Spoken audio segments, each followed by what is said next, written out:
जय श्री राम। परम प्रिय मेरे भाई बहन, गोरखपुर जनपद के चौरी चौरा क्षेत्र के ही बिस्वा ग्राम के दिव्य आश्रम से आप सभी का स्वागत अपने परिवार हिंदू रिचुअल चैनल में। आज मैं निवेदन करने जा रहा हूं कि और ये संभव है आज के समय में कि हमें अपना घर छोड़ करके दूसरे नए घर में जाना पड़ता है अथवा शहरों में जाना पड़ता है। तब समस्या ये आती है कि जो हमारी कुल देवी देवता हैं उनको हम कैसे अपने घर से लेकर के वहाँ जाएं, क्योंकि जो कुल देवी देवता होती है, जैसे कि आप यहाँ भी देख रहे हैं कि इनका कोई आकार नहीं होता है। हर जगह अलग अलग आकार का दर्शन मिलता है, पर पूरे भारतवर्ष में अगर आप देखेंगे तो मोटा मोटी मैया का दिखाना भैया जरा माता जी को, मैया का इस रूप में स्थापना किया जाता है। पहले के समय तो पूरा ये मृतिका यानी कि मिट्टी का स्वरूप बनता था। धीरे धीरे जैसे घर पक्के मकान के बनने लगे, उसी प्रकार से माता जी का ये जो आकार है, जो स्वरूप है, ये भी पक्के रूप में हमें दिखाई देता है। अब मजबूरी भी है और चलता आ रहा है। तो समस्या ये आ रही है कि हम अपने घर से जो हमारे कुल देवी देवता स्थान हैं उनको हम कैसे लेकर के जाएं।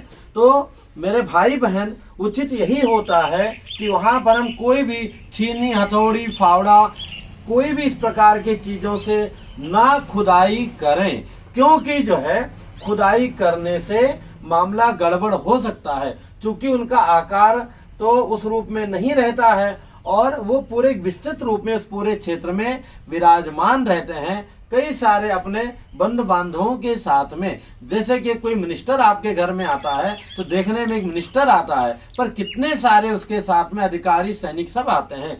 इसी प्रकार से हमारे जहाँ कुल देवी देवता रहते हैं, कहीं ना कहीं ग्राम देवता, स्थान देवता, इष्ट देवता सब उनके आसपास में विराजमान रहते हैं अथवा उनके अनुचर विराजमान रहते हैं। तो वहाँ पर हमें छीनी, हथौड़ी अथवा फावड़ा का प्रयोग नहीं करना चाहिए। तो मेरे भाई बहन, करना क्या है कि वहाँ पर मान लिया ये आकार बना है तो ठीक है, आकार नहीं बना है तो वहाँ पर हमें पूरे दूध से उस स्थान को पूरा लीपना चाहिए। और अगर इस प्रकार का जगह है और लीपने के बाद में मान लिया हम प्रथम चर्चा करते हैं कि अगर पूरा मिट्टी का घर है तो वहाँ पर हमें पूरे स्थान को दूध गिरा देना चाहिए, पहले सफाई कर लेना चाहिए। उसके बाद में उस पूरे क्षेत्र में जहाँ हम कुल देवी देवता का स्थान मानते हैं वहाँ पर हमें दूध, वो भी गौ माता का दूध मिल जाए तो उचित है, वहाँ गिरा देना चाहिए। और उसके बाद में ऐसे ऐसे उन पूरे एरिया से उंगली के द्वारा बिना कोई छीनी, हथौड़ी, कुछ औजार लिए उस मिट्टी को निकालना चाहिए, उस मिट्टी को हाथ में ले लेना चाहिए।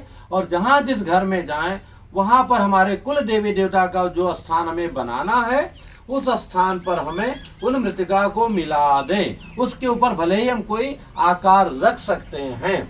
दूसरी बात, अगर ऐसे सीमेंटेड स्थान बना हुआ है अपने घर में, तब हम क्या करें? तब वहां पर हमें क्या करना चाहिए कि जो है पूरे एरिया को जो है हमें मिट्टी और गौ माता के गोबर से, उसमें थोड़ा दूध भी मिल जाए, गंगा जल मिल जाए तो मिला करके लीपना चाहिए। जो शहर के लोग हैं वहां पर कहेंगे गुरुजी हमें गौ माता का गोबर उपलब्ध नहीं है। आप प्रयास करेंगे तो गांव की अपेक्षा शहरों में अधिक से अधिक हमें गौ माता का दर्शन आजकल हो रहा है, चीजें उपलब्ध हो रही हैं। पर किसी कारण से गौ माता का गोबर नहीं मिल सका तो तुलसी के स्थान की मतलब नई तुलसी को उजाड़ना नहीं है, उनके आसपास की मिट्टी ले लीजिए, थोड़ा उसमें गंगा जल अथवा किसी पवित्र नदी का जल मिला करके पूरे एरिया को एक बार लेपन करने के बाद में, अथवा आप जहाँ पर कच्चा मकान है वहाँ भी जब आप दूध से एक बार शुरुआत में गिरा करके और गिराने के बाद में वहाँ पर हमें थोड़ा सा पूजन करना चाहिए। पूजन क्या करना चाहिए? पहले हमें संकल्प लेना चाहिए हाथ में जल लेकर के कि हमारे कुल देवी देवता, कुल देव और देवता आप दोनों जो है इस मृतिका के रूप में यहाँ से अब खड़े हो जाएं, विराजमान हो जाएं। आपको हम दूसरी जगह ले चल रहे हैं, आप अपने नए घर में अथवा नए स्थान में चलने की कृपा कीजिए। तो उस रूप में संकल्प करने के बाद में, जल छोड़ने के बाद में थोड़ा सा वहाँ पुनः जल चढ़ा देना चाहिए, पुष्प चढ़ा देना चाहिए, आरती कर देना चाहिए, कुछ मीठे का भोग लगा देना चाहिए, प्रणाम कर लेना चाहिए। उसके बाद उनको फिर उस मिट्टिका को, जैसे मिट्टी का घर है तो उंगलियों से खोद करके रखना चाहिए। और अगर हम ऐसे घर में हैं तो यहाँ पर हमें जैसा कि मैंने बताया, गोबर से, गोबर नहीं मिला तो मिट्टी से, और उसमें गंगा जल मिला करके अथवा संभव तो तुलसी का मिट्टी मिला करके लीपने के बाद में फिर हमें वैसे पूजा करनी चाहिए जैसे कि मैंने बताया है।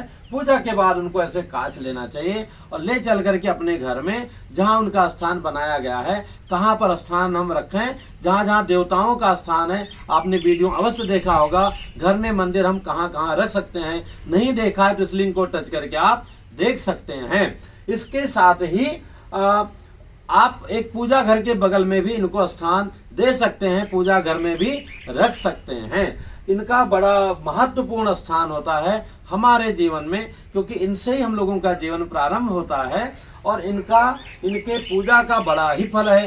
विशेष करके जो भी खुशियां घर में आती हैं उनमें विशेष योगदान हमारे कुल देवी देवता का होता है। अगर वो प्रसन्न नहीं है तो जय जय सिया राम। इसीलिए कोई भी पूजा होती है तो उसमें जो देवताओं का वंदन किया जाता है, प्रणाम किया जाता है, इष्ट देवताभ्यो नमः, कुल देवताभ्यो नमः, ग्राम देवताभ्यो नमः, स्थान देवताभ्यो नमः, इनका प्रथम में गिनती होती है और इनका आशीर्वाद लेकर के कार्य हम लोग प्रारंभ करते हैं। यहाँ पर हमारे बहुत ही परम प्रिय यजमान जो 20 वर्षों से बड़े ही श्रद्धालु हैं और उनके बुलाने पर मैं आता रहता हूँ। भैया अमरनाथ जी हैं, उनके सुपुत्र का विवाह था, उसके लिए आया था।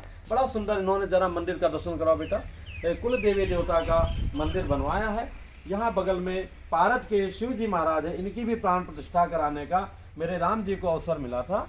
तो यहाँ पर पारद के शिव जी विराजमान है और ये आश्रम, ये मंदिर आप देखेंगे सुंदर बहुत लग रहा है, बहुत प्यारा लग रहा है।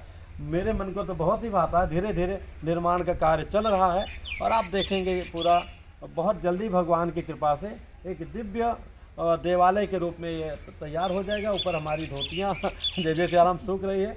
7-8 साल पहले शायद आया था यहाँ पर महामृत्युंजय का अनुष्ठान कराने, तब हम लोग ऊपर में सोते थे। और आप इधर देखेंगे भव्य गेट लग गया है, यहाँ पर कार्यालय बन गया है। तो कुछ ना कुछ बहुत सारे पेड़ लगे हुए हैं। इधर देखिए आप, पेड़ बोले तो ये है कनेर का पेड़ है। यहाँ बेलपत्र का, इतना ऊपर से बेटा नीचे कैमरा लाना, बेलपत्र का सुंदर सा देखिए वृक्ष है। बगल में गुलाब सब तोड़ के अभी अर्पण कर दिया गया है। तो ऐसे हम लोगों को भी जीवन का लाभ यही है कि हम स्वयं सत्कर्म करें, कुछ ऐसा प्रयास करें जिससे हमारे भाई बंधुओं सभी के मन में प्रेरणा जगे, लोगों का कल्याण हो सके। जब लोगों का कल्याण होगा तो शुरुआत तो अपने से ही होगी। तो पुनः आप सभी से निवेदन करूंगा कि अगर ये वीडियो उचित लगे तो आप उसमें शेयर कीजिएगा। फिर मिलूंगा, इससे संबंधित जो प्रश्न हो कमेंट्स कीजिएगा। आजकल बहुत व्यस्तता रहती है, मैं जवाब नहीं दे पाता हूँ, फिर भी मैं जवाब देने का प्रयत्न करूँगा। फिर मिलूंगा एक नई जानकारी के साथ में। ये वीडियो शूट किया हमारे परम प्रिय अमरनाथ जी के जो छोटे भैया विनोद जी, उनका बड़ा सुपुत्र, क्या नाम बेटा? विष्णु जी ने। क्या बात है, मुझे नाम भी याद नहीं था, इतने सारे बच्चे हैं कहाँ नाम याद होगा। तो विष्णु जी ने शूट किया और अब मैं विदा लेता हूँ। जय सिया राम।